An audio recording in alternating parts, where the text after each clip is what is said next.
नोंथांमोना सावथालफोरनि दावराव खोनागासिनो दं नङा होमबा लोगोफोर? दिनै बे दावरावखौ नोंथांमोननो देखायनो आङो ओंखारदोंमोन, हाबा जानो थांदोंमोन आरो।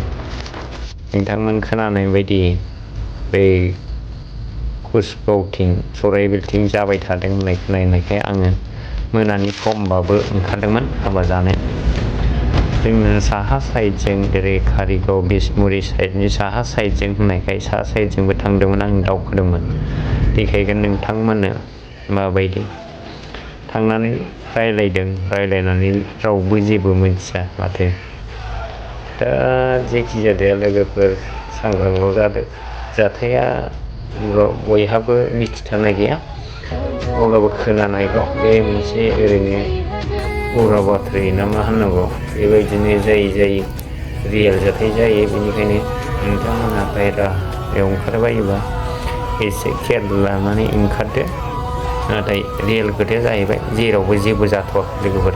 आं दा बे आंनि एसे भिजिट नोंथांमोननो देखायनो सानदों, बेखौ अन्नानै नायलांदो। बेनि उनाव नैहाय जोंनि BTC सेक्रेटारियेटआव मा जादों बेखौ एसे देखायनोसै। हाल्ला गुल्ला बड'लेण्ड भार्सेस आसाम जासिगोन नामा लासैनो, नायलांदो लोगोफोर।